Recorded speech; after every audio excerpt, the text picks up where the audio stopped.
jangan pakai pakaian ketat. Karena kalau pakaian ketat, yang pertama kita tak punya adab. Kalau sholat, ini bahaya nih orang yang pakai pakaian ketat.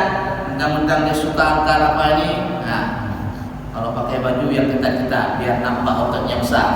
Kemudian ketika rukuk tanpa disadari, rata-rata orang yang pakai baju pas-pasan, ini bukan ketat, pas-pasan, nampak punggung belakangnya ketika dia rukuk.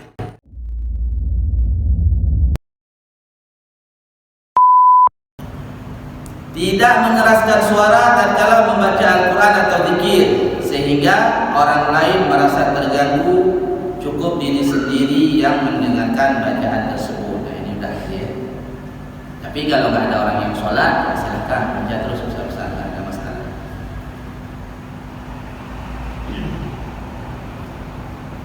Kemudian tidak berjalan di depan orang yang sedang sholat kecuali jika darurah. Kalau uzur boleh, tapi kalau nggak ada darurah, nggak ada uzur, kita lewat di depan orang yang sedang sholat dengan sengaja, maka dalam satu riwayat dikatakan selama 40 hari amal kebaikan kita nggak diterima sama Allah.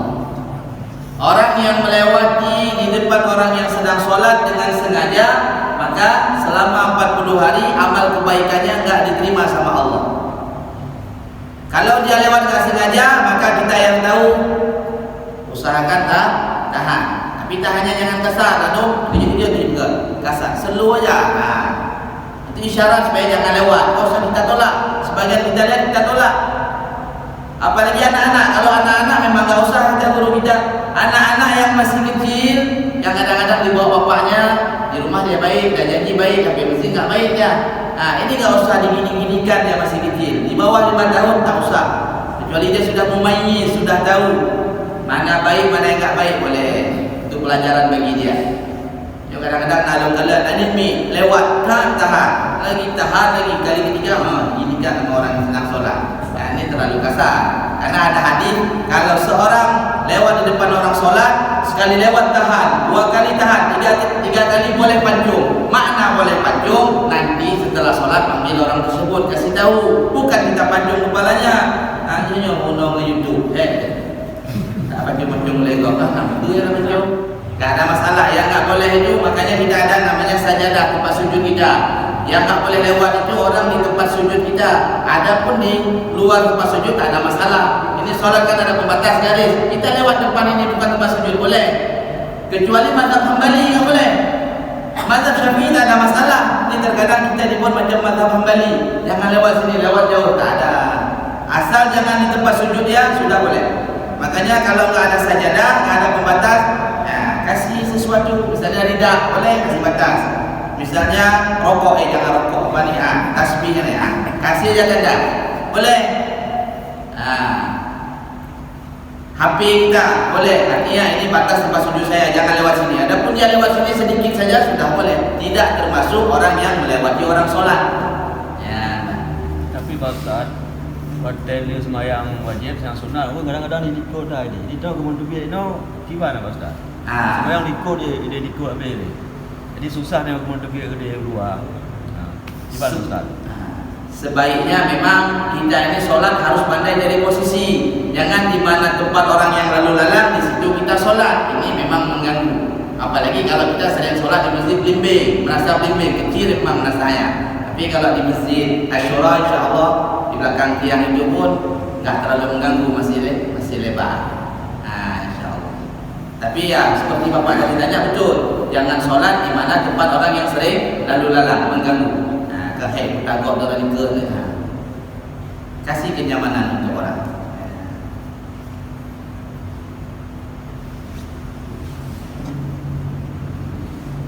Kemudian tidak bergurau atau tertawa di dalam masjid. Nabi SAW bersabda, "Ad-dhahiku fil masjidi dzulmatun fil qabri." Artinya, tertawa di dalam masjid akan menyebabkan gelapnya di dalam kubur. Masya Allah. Jadi kalau mau gelap kubur kita, tertawalah dalam masjid. Buat lucu, buat lawak supaya kita tertawa. Padahal tertawa ini kalau terbahak-bahak dilarang oleh agama kita. Orang yang tertawa terbahak-bahak maka nur wajahnya akan dicabut sama Allah. Seperti mana orang yang ketika buang kotoran, dia melihat kotorannya, maka nur wajahnya dicabut juga sama Allah. Jadi nggak ada nur wajah, kita lihat wajah dia, bukan tambah selesai masalah kita, bertambah masalah. Tapi kalau orang yang ada nur wajahnya, sesekali kita lihat dia, tenang gitu. Kalau senyum boleh. Senyum boleh, memang senyum itu dianjurkan. Nabi SAW orang yang humoris, akan tetapi humor Nabi ini betul, bukan humor yang dibuat-buat. Senda gurau Nabi ini betul. Kalau senda guraunya betul, tak ada masalah. Contoh senda gurau Nabi. Pernah satu kali nenek-nenek bertanya kepada Nabi, "Ya Rasulullah, nanti saya di surga apa di neraka?" Maka kata Nabi, "Oh nenek, bahasa kita lah kita terjemahkan. Nenek nggak masuk surga nanti," kata Nabi. Kan sedih nih, nangis nenek itu. Kemudian Nabi bilang, maksudnya nenek nanti kalau masuk surga maka akan menjadi muda nanti di surga. Oh gitu maksudnya, bukan artinya nenek-nenek nggak masuk ke dalam surga. Nah itu kan senda gurau yang betul, boleh, nggak ada masalah. Kadang-kadang senda gurau yang dibuat-buat. Bagi orang awam enak, lucu, tapi orang khawas, Pak Ustaz Adami dengar, Pak Ustaz dengar, semua dengar, tak enak. Tingkat saya aja kalau dengar lucu-lucu kadang kurang pas juga. Apalagi lucunya dibuat-buat. Karena datang ke masjid untuk mendapatkan ilmu, bukan untuk mendapatkan lucu. Mendapatkan lucu, pulang ke rumah, tengok YouTube, kita sulit. Lanjut ya. Ustaz, kalau misalkan misalnya Ustaz undangan Maulid Isra Ustaz, biasanya tuh emang penceramahnya lucu Ustaz, itu gimana Ustaz? Siapa bahasa nggak dibuat, lucunya betul. Kayak Ustaz Musa Mata lucu, tapi beliau nggak buat, memang bawaannya lucu. Ini kan ada mesti Ustaz. Nggak ada masalah kalau seperti itu.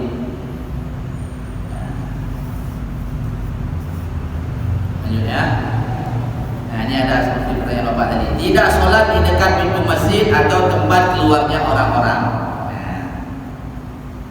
Kemudian tidak meletakkan Al-Quran di lantai masjid meskipun lantai tersebut suci, karena hal tersebut menunjukkan tidak beradabnya kita kepada Allah Subhanahu wa taala. Hanya letak, Masya Allah.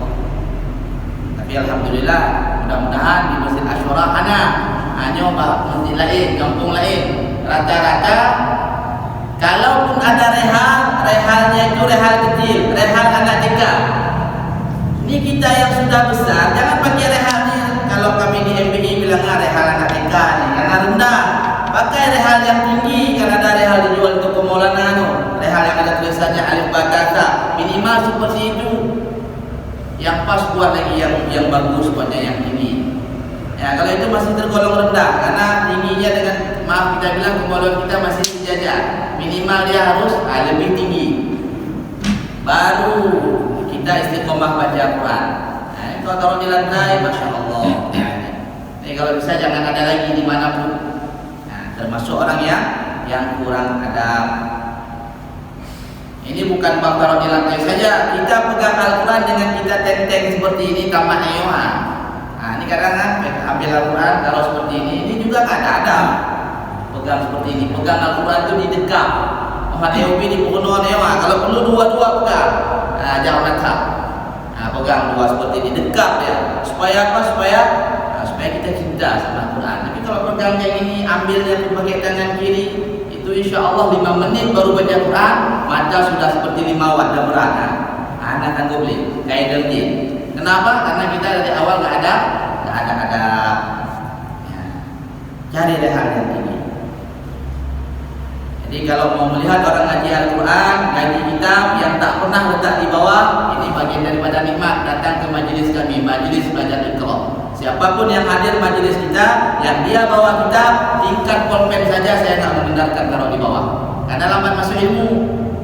Tapi kalau semuanya dijaga, meskipun orang tua belajar sama kita, insya Allah tingkat kitab tajwid dihafal, bukan paham, dihafal.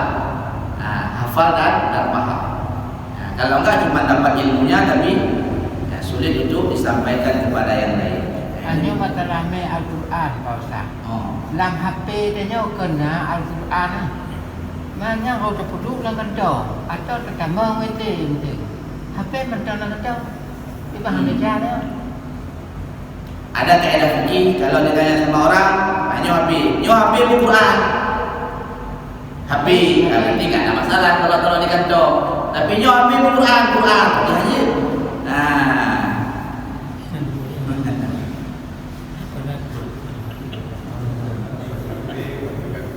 Tapi dalil ini terkadang dibuat sama orang anak-anak muda yang pernah gajinya tanggung. Dia suka pacaran. Karena ada kaidah fikih kita menghukum sesuatu berdasarkan nama. Jadi dia karena imannya ketika itu sedang lobek, sesekali dia kepingin seperti anak muda yang lain. Dia bawanya lah anak gadis orang, anak orang di belakang Honda. Nah, jadi ketika ditanya kenapa bawa cewek, Ustaz saya nggak bawa cewek. Lu kubah ragangke dari ke. Nah, kalau niatnya bawa ragangke dalam fikih nggak ada masalah. Ini dalam fikih karena sesuatu dihukum menurut. Tapi kita jangan kayak itu. Dalam ilmu tasawuf, kalau kita akal-akalan untuk agama Allah, maka besok orang yang seperti ini yang bilang, oh Ustaz di belakang ragangke, di hari kiamat ketika dia dimasukkan ke dalam neraka, Allah nggak langsung bakar dia. Orang tersebut dimasukkan ke dalam rom sama Allah. Kan kemudian orang tersebut bilang, ya Allah kenapa engkau bakar saya? Saya nggak bakar kamu, kata Allah. Yang saya bakar itu dromnya, kata Allah. Nah, itu orang yang suka mengakal-akalin agama. Nah, karena kalau ngaji bab fikih tingkat tinggi ngeri. Kita nonton kita bilang film porno kan nggak langsung lihat, diselipkan dengan kaca. Ini ada pendapat nggak dosa, tapi kita orang awam nggak boleh pakai. Nah, nanti kalau kita pakai itulah masuk ke dalam neraka, dimasukkan ke dalam rom, dibakar sama Allah. Kalah hujah kita sama hujah Allah. Nah, jadi hanya pergi-pergi agama. Udah hadir. Nah, jadi yang pernah bawa cewek, taubat dulu ya. Bismillah. Lanjut. Tidak berbicara masalah dunia di dalam masjid.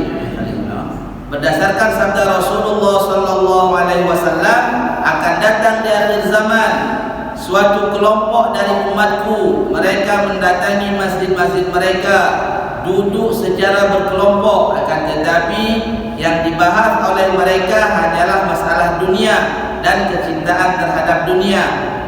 Janganlah kalian duduk bersama mereka, karena sesungguhnya Allah tidak membutuhkan kedatangan mereka. Makna dunia ini apa?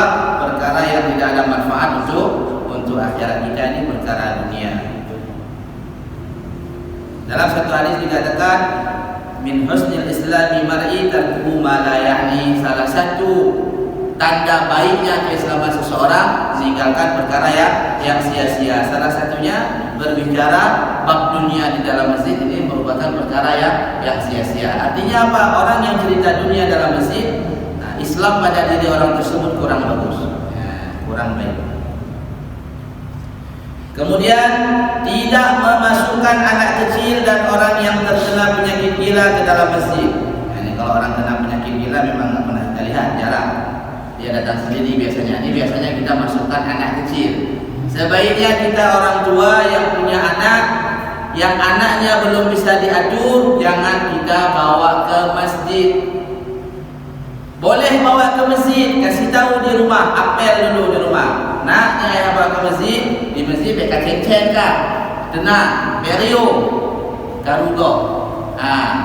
Dia ribut, besok boleh bawa masjid, boleh, tapi apel lagi setiap hari harus apel. Orang tua yang punya anak masih kecil ataupun yang belum mumayyiz, kalau mau dibawa ke masjid, kasih pengertian dulu. Supaya apa? Supaya dia pintar.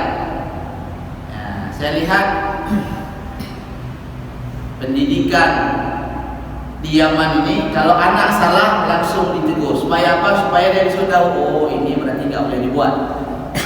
Nyat omat yang hobi mandeng dikasih tahu sama orang tua, tak kalah salah ditegur, jadi pelajaran. Tapi akhir zaman udah ada lagi.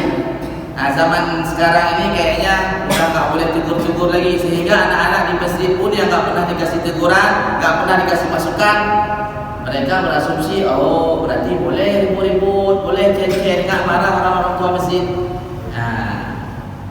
Dan juga maksud jangan membawa anak-anak ke masjid. Ini misalnya anak-anak yang kalau dulu kan nggak ada pampers, takut anak tersebut kencing di masjid, mengotori masjid. Tapi kalau sekarang kan sudah ada pampers. Tapi pun yang bawa anak-anak pakai pampers, jangan sampai anak tersebut ketika kita sedang sholat kita gendong, ataupun nggak kita gendong, dia duduk di samping kita berdiri, tapi duduknya di paha kita.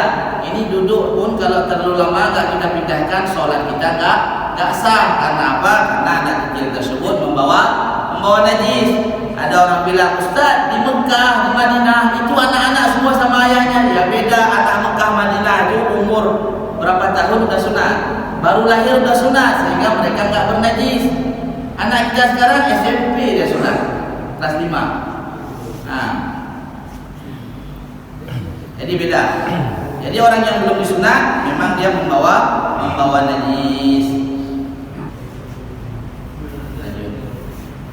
Tidak membawa benda tajam ke dalam masjid seperti pedang, pisau atau pistol, karena akan menyebabkan orang yang di dalam masjid merasa gelisah dan ketakutan.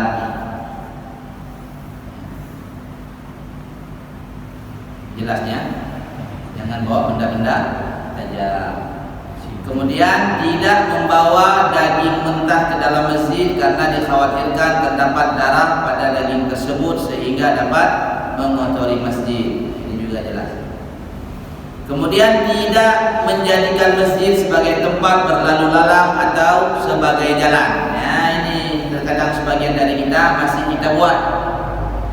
Nah, misalnya di sana ada tempat wudhu, sehingga tempat wudhu di sana tiba-tiba nggak hidup airnya, yang hidup cuma di sebelah sana. Kalau memutarkan agak jauh, sehingga masuk dari masjid itu jalan pintas. Ini termasuk min babil adab, nggak ada adab. Masjid nggak boleh dibuat jalan pintasan. Nah, pusing. Nah, jangan kita jadikan jalan pintasan. Apalagi ketika kita memintasi masjid, bawa sendal pula, walaupun nggak jatuh kotoran sendal ke dalam masjid tersebut, tapi ini sangat-sangat tidak beradab. Ya, kecuali nggak ada jalan lain. Nah, di jalan masih banyak. Tidak menjadikan masjid sebagai tempat berlalu lalang atau sebagai jalan. Wallahu a'lam.